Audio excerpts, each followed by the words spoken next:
Okay, તો આ question જોઈએ આપણે. 20 કર્મચારીનો સરેરાશ માસિક પગાર 1500 છે.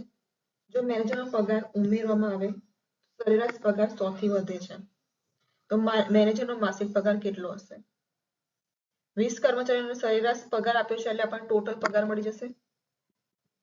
ટોટલ પગાર 1500 ગુણ્યા 20 કેટલા થશે? 30,000. ઓકે, હવે શું થાય છે? મેનેજરનો પગાર ઉમેરવામાં આવે. મેનેજરનો પગાર ઉમેરવામાં આવે એટલે માણસો કેટલા થઈ ગયા? 21. પેલા 20 હતા, હવે એક મેનેજર ઉમેરાયો એટલે 21 થઈ ગયા. અને 30,000 ટોટલ પગાર તો છે જ. 30,000 કર્મચારીનો પગાર વત્તા મેનેજરનો કેટલો પગાર છે આપણને ખબર નથી, એટલે x મૂકી દીધા આપણે. 30,000 વત્તા x ભાગ્યા 21. 20 વત્તા મેનેજર 1 એટલે 21 મૂક્યા. એની સરેરાશ કેટલી વધે છે? 100 થી વધે છે. પહેલા 1500 હતી, હવે 100 થઈ જાય છે. 100 થી વધે છે, સોરી. એટલે 1500 વત્તા 100 એટલે 1600. 1600 થાય છે, બરાબર. એટલે આપણે તેમ કે 30,000 વત્તા x બરાબર 1600 ગુણ્યા 21. આનું થયું. હવે આપણે 1600 ગુણ્યા 21 કરીએ તો કેટલા થાય છે? 1600 ગુણ્યા 21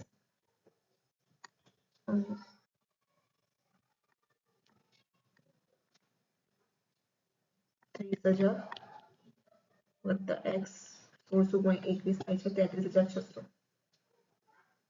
એટલે x બરાબર 33,600 માંથી 30,000 જાય એટલે કેટલા રહેશે? 3,600. બરાબર છે. એટલો આન્સર આવશે. પગાર, મેનેજરનો માસિક પગાર એટલો થશે. આ આપણો જવાબ રહેશે. ઓકે,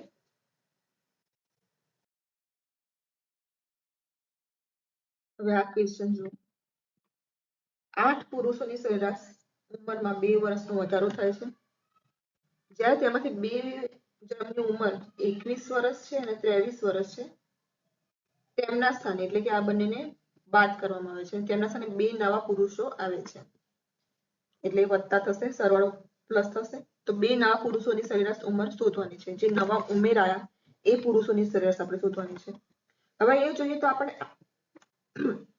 8 પુરુષો આપ્યા છે અને એમની સરેરાશ આપણને નથી આપી, પણ 2 વર્ષનો વધારો થાય છે એ ખાલી લખેલું છે.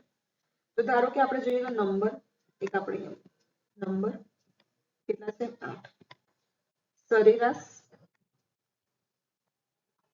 સરેરાશ ધારો કે x લીધા આપણે, ધાર્યા સરેરાશ. ઓકે,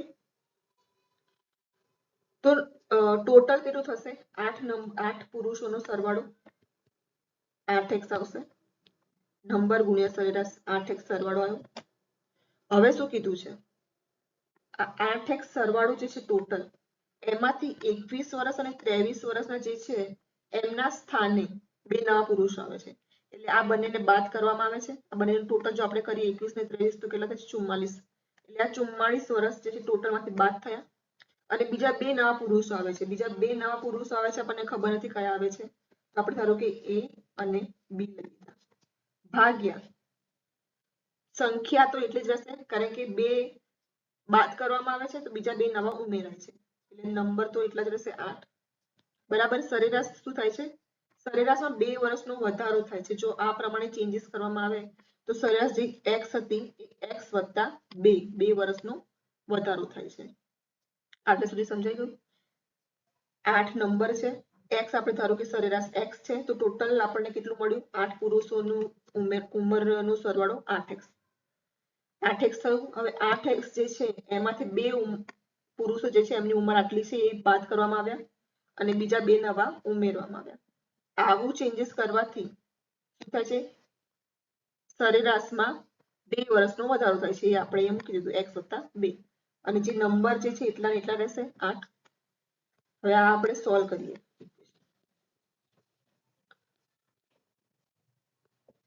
તો કેટલા થશે? 8x માઇનસ 44 વત્તા a વત્તા b બરાબર આ 8 સામે જતા રહેશે. 8x વત્તા 16. ઓકે, હવે આપણે એ વત્તા બી જે નવા ઉમેરાયા પુરુષો એ બરાબર 8x વત્તા 16 આ બંનેને આપણે સામે લઈ જઈએ માઇનસ 8x વત્તા 44 8x ઉડી ગયા પ્લસ માઇનસ એટલે હવે એ વત્તા બી કેટલા આયા 16 વત્તા 44 0 4 10 વધી પડી 4 5 6 60 એ વત્તા બી નો સરવાળો આપણને મળી ગયો સરવાળો મળી ગયો તો બે નવા પુરુષોની શું કીધું છે સરેરાશ ઉંમર શોધવાની છે સરેરાશ ઉંમર કેટલી થશે 60 સરવાળો ભાગ્યા પુરુષો સંખ્યા કેટલી છે 2 બરાબર 30 એટલે આપણો જવાબ આવી ગયો 30 આ આપણો જવાબ થશે ઓકે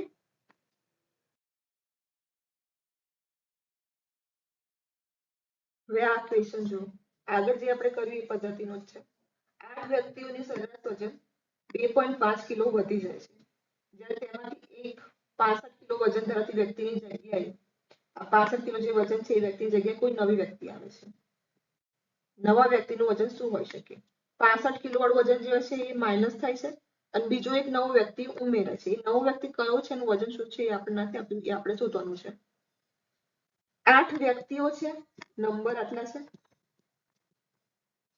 સરેરાશ આપણે લઈએ ધારો કે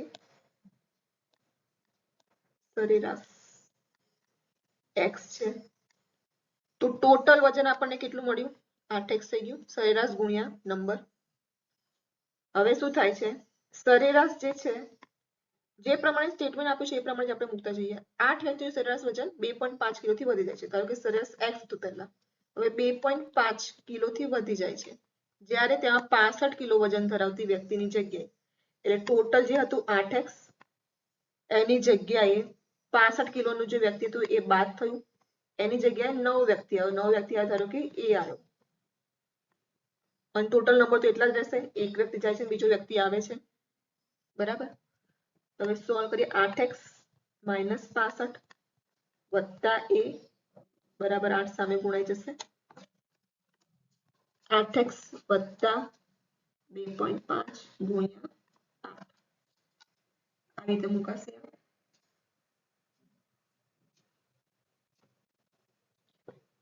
2.5 ગુણ્યા 8 2.5 ગુણ્યા 8 ને આપણે ગુણાકાર કરીએ તો કેટલો થશે 25 બરાબર 25 5 તો 10 ને 4 5 ચોક 20 આવે છે એટલે ડાયરેક્ટ આપણે 20 મૂકી દઈએ ચલો 8x વત્તા 20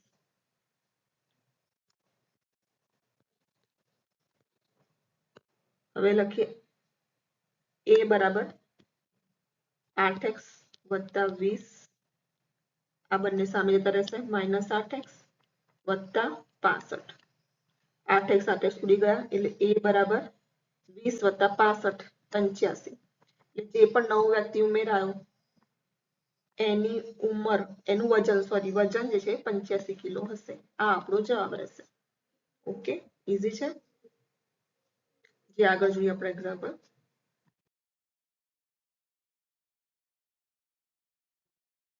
આ એક્ઝામ્પલ જો એક પરીક્ષામાં વિદ્યાર્થીના સરેરાશ ગુણ પ્રતિ પેપર 63 હતા જો તેણે તેના ભૂગોળના પેપર માટે 20 વધુ અને ઇતિહાસના પેપર માટે 2 ગુણ વધુ મેળવ્યા હોત તો તેની પેપર દીઠ સરેરાશ પાસ હતો તો પરીક્ષામાં કુલ કેટલા પેપર હતા આગળના એક બે ઉદાહરણો જે જોયા એમાં આપણને સરેરાશ નથી આપેલી નંબર આપેલા હતા અહીંયા આપણને શું કર્યું છે સરેરાશ આપેલી છે નંબર જે છે ટોટલ કેટલા છે એ નથી આપેલા એ આપણે શોધવાનું છે તો સેમ એ જ મેથડ થી કરીશું ધારો કે સરેરાશ 63 છે ટોટલ વિદ્યાર્થીઓ કેટલા છે ધારો કે x છે તો ટોટલ એના માર્ક્સ કેટલા થશે સરેરાશ ગુણ્યા નંબર 63x થશે બરાબર હવે આ 63x માં શું થાય છે ભૂગોળના પેપર માટે 20 વધુ અને ઇતિહાસના પેપર માટે 2 ગુણ વધુ મેળવ્યા હોત તો તેની સરેરાશ કેટલી થાત 65 થાત પેપર નંબર કેટલા છે x કારણ કે આપણને નંબર નથી ખબર આપણે x ધારેલા છે એટલે આપણે નીચે મૂકી દીધા અહીંયા x આ ઇક્વેશન સોલ્વ કરીએ 63x વત્તા 22 બરાબર x સામે જતું રહે 65x અહીંયા 63x જતા રહેશે એટલે 2x બરાબર 22 એટલે x બરાબર 22 ભાગ્યા 2 એ જવાબ આવશે 11 પરીક્ષામાં કુલ કેટલા પેપર હતા તો કે 11 આ આપણો જવાબ રહેશે ઓકે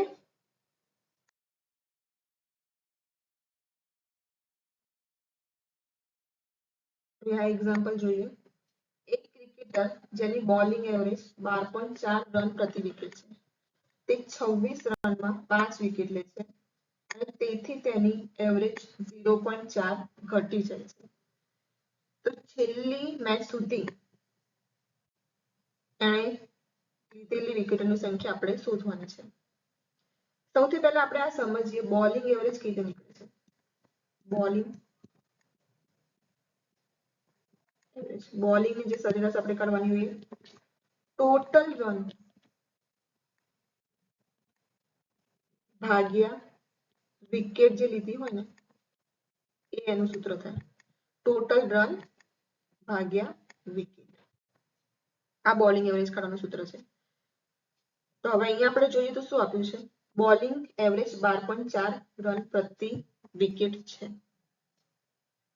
પહેલા બોલિંગ એવરેજ આપણને આપી દીધી છે 12.4 વિકેટ કેટલી લીધી નથી ખબર આપણે ધારો કે વિકેટ આને લીધી છે x તો ટોટલ રન આપણને મળી છે કેટલા થયા ટોટલ રન 12.4x બરાબર બોલિંગ એવરેજ ને વિકેટ વડે ગુણાકાર કરીશું એટલે આપણને ટોટલ રન મળી ગયા 12.4x હવે આપણે શું કરીશું શું લખ્યું છે અહીંયા 12.4 રન આપણને ટોટલ રન મળી ગયા હવે તે 26 રનમાં 5 વિકેટ લે છે એટલે ટોટલ રનમાં વધારો થયો 12.4x વત્તા 26 5 વિકેટ લે છે ભાગાકારમાં વિકેટ બોલિંગ એવરેજ માટે જે સૂત્ર છે એ પ્રમાણે મૂકીએ આપણે તો વિકેટ પહેલા કેટલી લીધી છે વિકેટ x હજી પાછી 5 વિકેટ લે છે ભાગ્યા 5 x વત્તા 5 ત્યારે એની સરેરાશ એવરેજ શું થાય છે બોલિંગ એવરેજ 0.4 થી ઘટી જાય છે પહેલા કેટલી હતી 12.4 હવે 0.4 થી ઘટી જાય છે એટલે કેટલી થશે સામે આવશે 12 હવે 12 થઈ ગઈ આ ઇક્વેશન આપણે સોલ્વ કરીએ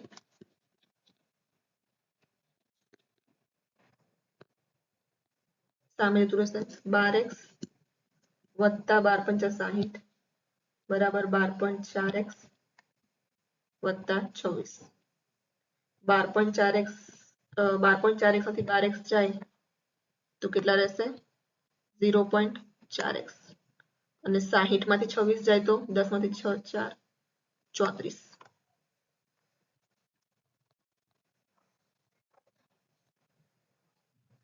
એટલે x બરાબર 34 ભાગ્યા 0.4 આમ કરીશું તો આપણે સોલ્વ કરીશું ઇક્વેશન તો 85 આવશે એટલે છેલ્લી મેચ સુધી આને કેટલી વિકેટ લીધી હશે 85 આ આપણો જવાબ થયો ખાલી એક સૂત્ર યાદ રાખવાનું છે કે બોલિંગ એવરેજ માટે જે સૂત્ર છે એ બોલિંગ એવરેજ નું સૂત્ર ટોટલ રન જેટલા લીધા છે એટલા અને ભાગ્યા વિકેટ એ પ્રમાણે આ સોલ્વ કરવાનું છે ઠીક છે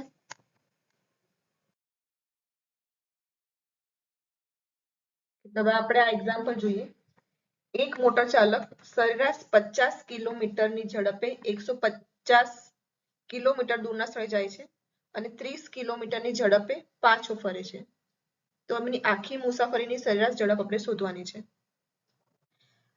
આ પ્રકારના જ્યારે ઝડપના સરેરાશ શોધવાનું પૂછાય એક્ઝામ્પલ ત્યારે એક સૂત્ર છે 2xy ભાગ્યા x વત્તા y 2xy એટલે 2 x એટલે શું લખવામાં આવશે પહેલા જે ઝડપ આપી છે એ 50